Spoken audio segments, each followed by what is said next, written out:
The Adventures of the Saint, starring Vincent Price. The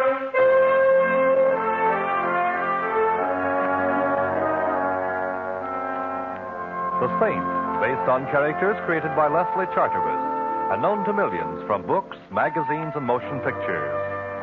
The Robin Hood of modern crime is now transcribed for radio, starring Hollywood's brilliant and talented actor Vincent Price as the Saint.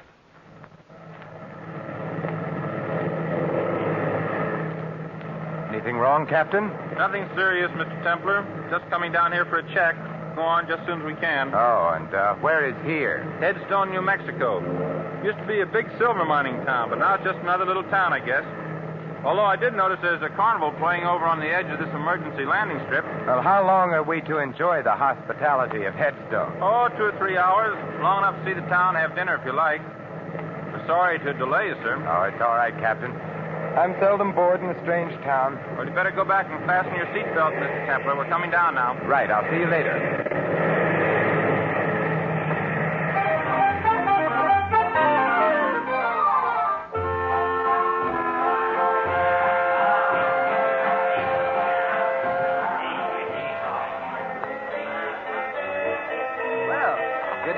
Saint. You know me? Yet I don't seem to recall your face. Harry Kelly, and you don't recall my face because we've never met, but I've seen many pictures of you, and so I recognized you immediately. Well, that's very flattering. Tell me, Mr. Kelly, how can I get into town? You can find a cab on the other side of the carnival. Planning on staying long? Not at all. Should I? On the contrary, I was just going to suggest that I doubt if Headstone would welcome the presence of the saint. Just a friendly remark, you understand. Oh, naturally. And if I may be permitted a friendly question, why are you telling me this? Just an interest in the continued health of my fellow humans. If you have any trouble in town, look me up. Anyone can tell you where to find me. Look, the big show is just about to start. See little Fatima, the girl who shakes and shivers like a bowl full of jelly. Only 1 dime, 10 cents, the 10th part of $1. Hurry, hurry, hurry. Step right up Learn here. what the stars hold for you. I read the past, the present, and the future. Learn your fortune, young man. I already know it, Grandmother. I'm destined to meet a tall, dark, and beautiful woman. I'll settle for nothing less. I see strange lines on your face, young man. Huh? I will tell your fortune without charge. Give me your hand. I see danger. Beware of a blonde young woman. She will bring you death. There are worse ways of dying, Grandmother. I see danger, much danger, for one with a halo about his head. Blood and death. Unless he travels, I see... I think I'm beginning to get the idea. You might tell your crystal ball that I'm beginning to be interested. Goodbye, Grandmother, and may the saints bless you.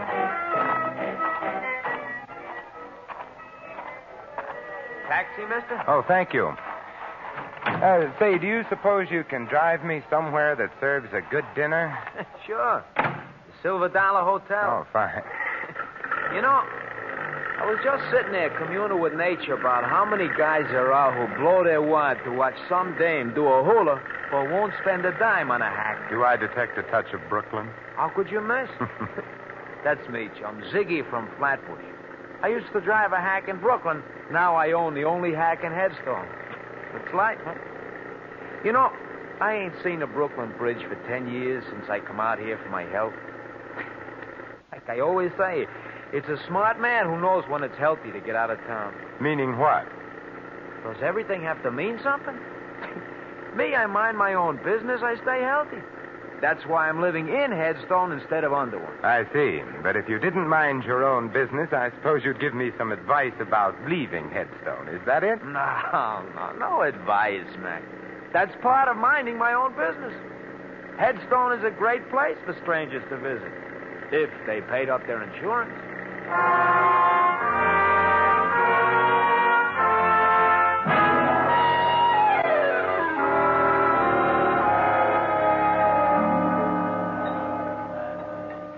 Here you are, waiter. Very nice dinner. My check, please. No, thank you. Keep the change. Hello. Well, Well, this is a surprising hotel. First a beautiful dinner, and then an even more beautiful blonde. May I sit down? Oh, by all means, Miss... Betty Connelly. You're Simon Templar? I should have worn my dark glasses. But now that the truth is out, you might as well call me Simon. All right, Simon. Now, how did you know who I am? Now, don't tell me that you were just passing and recognized me. Why, Ziggy told me that you were here. He owns and drives the taxi here in Headstone. I know I shouldn't look a gift blonde in the hair, but why did Ziggy tell you I was in here? Well, Ziggy knows that I need help, and he thought, well, that is, since you're the saint, you might help me. Well, I have been known to help beautiful blondes on occasion. But tell me why you should need help, Betty. Someone's been trying to kill me. Oh, there should be a law against that. Are you sure? I've been shot at twice, and everybody here has been very unfriendly, except Ziggy and a man named Harry Kelly. I've noticed the unfriendliness in this town. But being unfriendly towards you is obviously an indication of insanity. Oh, please don't joke about it. I'm frightened. All right, my dear. Now tell me about it. Well, my father was known as Silver Slim Connelly. He lived here for years, but he sent me east to school when I was very young, and I didn't come back here until recently. My father died about a month ago. Oh, I'm sorry. He was broke, and all he left me was his old silver mine. He called it the Betty Mine, after me. And I take it somebody wants the mine. No, the mine is completely worthless. There hasn't been any silver in it for years. But, my dear, you were shot at twice. Have you any idea who did the shooting? No, but it might be the same man who told me to get out of town. Oh, who? Mike McCarthy. Ziggy says he's an Eastern gangster who's been living out here for several months. Will you help me, Mr. Simon? Well, I've never been able to say no to a pretty girl. You mentioned a man named Harry Kelly before. Just who is he? He knew my father. He's been very friendly to me, although he thought I ought to leave town, too. I've met Mr. Kelly, and he intrigues me very much. I think we'll go see him. All right. Oh, just a minute. There was some red dust on your coat. Oh, thank you. Ziggy apparently doesn't get enough passengers to keep his cab dusted. Did you say Ziggy was parked outside in his chariot? Mm-hmm. He was when I came in. Oh, there he is. Yes, looking exactly as if he were back in Brooklyn. Ziggy! Oh, so she found you, huh? Thanks to your bird dogging, which I must admit in this case has done much to overcome any natural prejudice against cab drivers that I might have. Say, do you know where Harry Kelly lives? Sure. Well, let's go then. Huh? Hey, don't you ever clean out this hack? What's all this dust? Well, who knows? Maybe it was that redhead that hired me yesterday. So she had dandruff. Ziggy, you missed your calling. You're as funny as an undertaker. Well, now, Ziggy, I don't suppose you'd care to tell me why you warned me to get out of Headstone. Got me all wrong, Saint. I wasn't warning you. I was just talking about myself. And I don't suppose you'd care to tell me why somebody took pot shots at Miss Connelly here and told her to get out of town, too. Me, I don't know nothing. Like I was telling you, Saint, I mind my own business. Maybe you stay ignorant that way, but it's healthier, and I like it like that. Well, in that case, why did you send Miss Connelly in to see me? Well, like you can see, she's a pretty little pigeon. She needs to know some guy who'll help her. Now, it ain't no secret that the saint goes around mixing in other people's business, so I tell her to see you. And who told you I was the saint? I got eyes in my head, ain't I? Like I said, I used to hack in Brooklyn. I got around. What about this Mike McCarthy? Strictly smart money, Saint. Huh? A lot of guys have crossed his path once, if you get what I mean. What about Harry Kelly? Local stuff. A nice schmo, but no more. You're doing all right for a guy that doesn't know anything. You got me wrong, pal. Ziggy, he looks people over, but he don't see nothing except one guy is tough, another guy is a schmo, and maybe another guy is too nosy. I really don't think we should try to involve Ziggy, Simon. He's been very nice as it is. Yeah, she's got something, pal. I ain't really equipped for it because the way you're headed, only a saint could feel at home.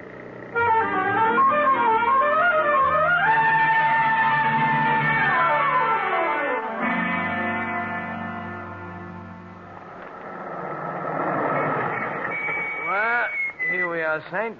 Kelly lives on the first floor in the Ritz. Oh, thanks. Wait for us, Ziggy. We've got a couple of other calls to make after this. Don't worry, I'll wait. If you get in any trouble, just yell. Then I'll drive over and tell the sheriff I heard somebody yell for help. Oh, thanks, pal. Come on, Betty. Well, I hope our friend is in and that he talks. Yeah. Strange. Harry telling you to come and see him if you had any trouble. If he had any connection with me, then why hasn't he said something to me? Well, he sounded to me like a cautious man. Maybe he did know something, but didn't want to say anything unless he felt sure something was going to be done. Well, we'll soon know. Yes, who is it? Simon Templar. Oh, the Saint. Just a minute. Those shots were in that room. This is no time for conversation, darling. We're going in. Oh, but... Like this. Kelly. Oh, Simon. Kelly. Kelly, this is Simon Templar. Saint? Yes, Kelly, the Saint. Who shot you? The window. Saint.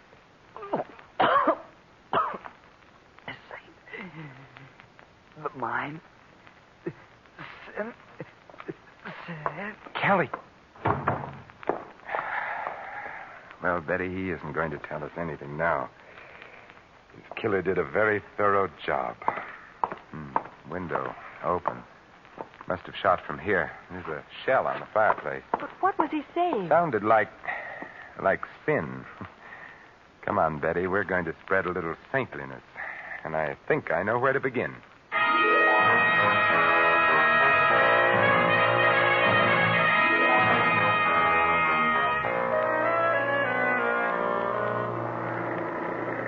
But, Ziggy, didn't you hear anything? Well, I noticed some noise, but like I told you... I know. You mind your own business. Are we going to the sheriff, Simon? No, not yet. Ziggy, who's the astayer in this town? Old man Matthews. The office is closed now, but he lives right ahead there.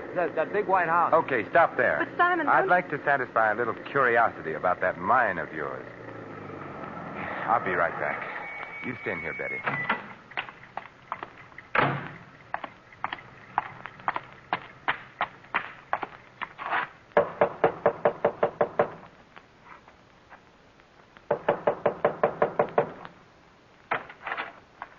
What do you want? Mr. Matthews, Who else should be here? It's my house, ain't it? What do you want? my name is Simon Templar. I wanted to ask you if you know the Connelly silver mine. I know every mine within 200 miles of here, young fella. Hey, ain't that Betty Connelly sitting up there in that taxi? Yes. Then why can't she tell you about the mine? She owns it. Well, she has told me, but I just wanted to check about the possibility of a mistake. How much silver would you say there was in the Connelly mine? About enough to put in your eye and still leave room for your finger? Couldn't there be a hidden vein in it? Nope. There ain't been enough silver around here to make a dime for years and years. Could there be anything else of value in it? Mud and water, if you call that valuable. You sure? Of course I'm sure. Young fella, I've been here man and boy for 70 years, and I ain't got no time to stand around answering darn fool questions. Goodbye. Well, goodbye.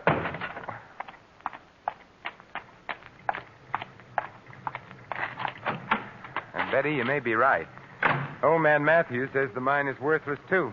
So, Ziggy, take us to see Mike McCarthy. Are you sure you want to go there, Saint? If I was you, I'd get on that plane. It's leaving pretty soon. No, Ziggy, I've decided not to leave Headstone just yet. Later you can drive me over to Albuquerque, and I'll take the chief the rest of the way. Okay, chum, it's your funeral.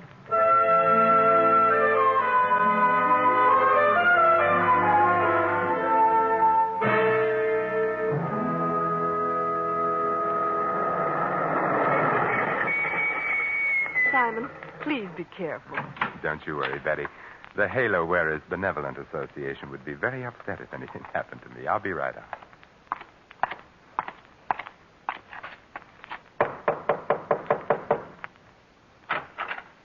Yeah? I'm looking for Mike McCarthy. Well, you found him. It's my Boy Scout training. It never fails. My name is Simon Templar. The Saint? I've been known by that name. So what? That's a very interesting question. I must try to think of an answer sometime.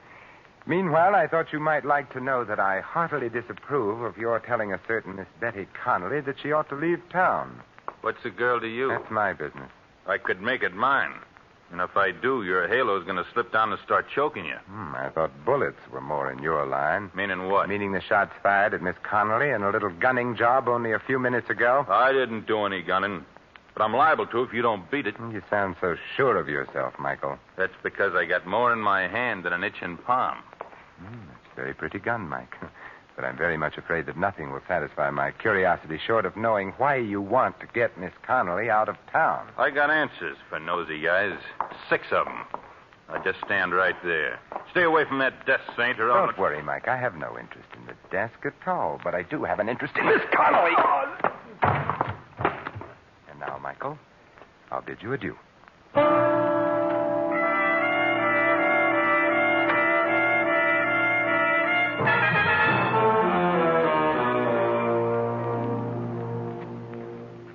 What happened, Simon? Oh, not much, I'm afraid. The conversation was just getting interesting when Mike had a sudden attack of dropsy. That's funny. I never heard of him being sick. Oh, that's because you mind your own business, Ziggy, like you told me. Betty, where is that silver mine of yours? About 2 miles out of town. Is there any place in town where we can rent a car? Oh, why, I have a car. Why? I feel a prospecting urge coming over me. Ziggy, take us to Miss Connelly's car, and then we can dispense with your valuable service. What's wrong with my car? Nothing, Ziggy. It's just that I don't like people looking over my shoulder, especially when I visit a lonely mine in the company of a beautiful girl.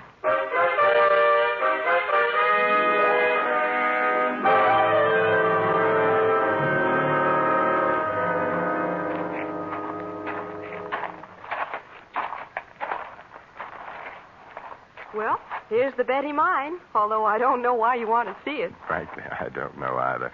But as long as I'm here, I might as well take the 40-cent tour. Certainly, sir. Right this way. This old cable car goes down into the mine. All we have to do is stand on the platform and pull the cable. It works with balanced weight. Clever, these 49ers. How far down? On the 40-cent tour, we give the exact distance. 354 feet, 6 inches. Thank you. And thank you for having electric lights in a mine that hasn't been worked for years. Oh, the mine has its own battery. See? Here's a bulb on the car. Shall we go down? What are we waiting for? Let's go. Maybe the lights will go out. Just hold it like that. I've been waiting for you two. Well, Michael McCarthy, I was wondering if we were going to have your company. And this time, wise guy, don't try anything. Don't tell me, Michael, that you're going prospecting with us. I'm riding down with you, but I'm coming back alone. Start the car down, Saint, but don't try no tricks. You have a suspicious mind, Mike. Well, here we go. Call out your floors, please. Mezzanine, ladies' underwear, galoshes, and accessories. You'll be singing a different tune pretty soon, Saint. You both had your chance to leave town your way. Now you're going to leave my way. Oh, Simon, I'm sorry. Oh, don't be, Betty. This is my first ride on an open cable car. And it'll be your last. I wouldn't be too sure. Unless that cable breaks before we get to the bottom. What are you talking about? Sucker! It's a little crowded here for a 1-2, so I guess a 1.5 will have to do.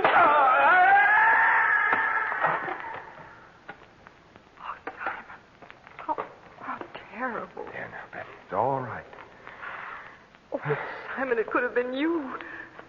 He almost knocked you off the platform, too. It was the padded shoulders in my coat. I felt them hit the side. Oh, look at your shoulders. They're covered with dirt from the sides of the shaft. Yeah. Huh. It's red dirt. Wait a minute. Well, we can go back up, Betty. Mike doesn't need our help, and I don't need anybody to answer questions anymore.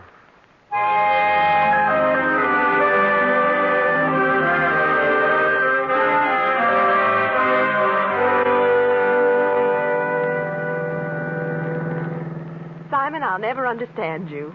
Why did you look at the dirt on your coat and say you didn't need any more questions? Because that dirt was red sulfide, Betty. And it explains why Mike was so anxious to run you out of town. Well, I don't see how. Red sulfide is used in paint, but that doesn't make it valuable. Red sulfide is also cinnabar ore, from which we get mercury, and that is pretty valuable. Evidently, your mine is rich in cinnabar, so it's worth a lot of money, Betty. Oh, then that was what Kelly was trying to tell us when he said sin. Yes, he was trying to say cinnabar.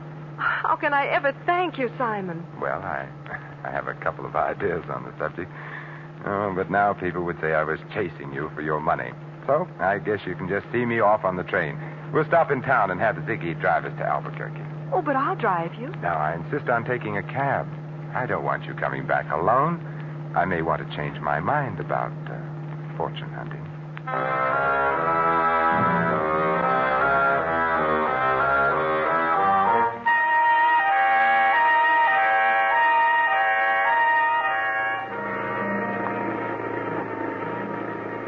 like I said, Saint, I'm glad to see you leaving. This town is just funny about strangers. But hadn't you ought to take Miss Connelly with you? But she doesn't have to go now, Ziggy, and besides, she's rich. She's what? Yes, Ziggy, we found out that Dad's mine is valuable after all. You mean you found silver in it? No, mercury. Oh, the stuff they put in thermometers? That's the stuff, Ziggy. But it's used for a lot of other things, particularly in wartime, and it's worth a lot of money. Well, what do you know? So that's why Mike was trying to make you leave, huh? That's it. Well, did you stop and tell the sheriff? We didn't have time, but I'll see him when we go back. Oh, well, that's pretty nice for you, ain't it, Betty? Oh, here we are. Just in time, too. Yeah, the chief's in already. Very nice timing, Ziggy. Thanks, Betty, for keeping my forced visit to Headstone from being dull. Oh, Simon, well, why don't you stay in Headstone? I won't know how to run the mine or what to do with the money or anything. You'll learn, Betty. You know what to do when you get back to town? Yes, but will the sheriff believe me? I mean, about Mike McCarthy killing Harry Kelly. I don't think he will, since Mike didn't kill Kelly. But Kelly was shot with an automatic. It ejected a shell on the fireplace, remember? But Mike McCarthy carried a revolver. You saw it. Yes, but will the sheriff... Oh, the sheriff will believe when you show him that the gun that killed Kelly is in Ziggy's pocket. What? What are you talking about? You knew about the cinnabar ore in the mine. You carried some of it away to be tested in your cab. And there was red dust in it, which you tried to explain with a corny gag. You're crazy. Harry Kelly had an idea what was going on, so you slipped around to the back while we were at the front door and killed him. All right, wise guy, you're so smart. What about Mike? Mike was working for you. But Simon, Ziggy told me that you were in town. Sure, he couldn't be sure that I wasn't here to break up his little scheme, so the smartest thing to do was to get us together so he could watch both of us. He thought I would use his cab, as I did, and it would be easy. But he slipped up when he sent Mike out to the mine ahead of us. Ziggy was the only one who knew where we were going. Okay, pal, you asked for it. This time, sweetheart. Like you said, pal, you should have followed your own advice about minding your own business. Well, he's all yours, Betty. The gun that killed Kelly is now on the seat beside him. All you have to do is turn the body and the gun over to the sheriff, and from there on in, he'll mind Ziggy's business for him. But, Simon... Don't worry, Betty. I'll stop back someday to make sure that Venus is in conjunction with Mercury.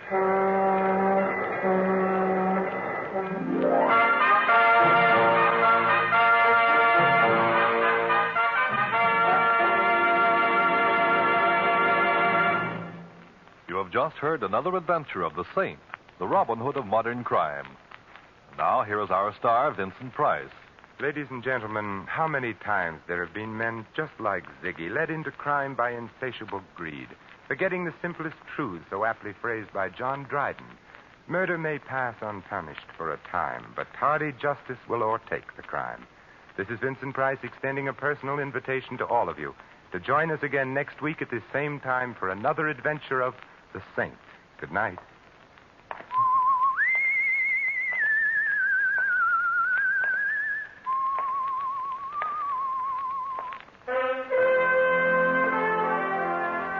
Tonight's script of The Saint was written by Michael Cramoy.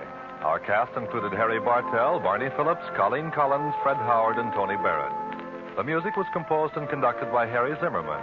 The Saint is a James L. Safier Agency production and was transcribed and directed by Thomas A. McAvity. Don't forget that the Saint comic books are on sale at all newsstands. Your announcer, Merrill Ross. This is the Mutual Broadcasting System.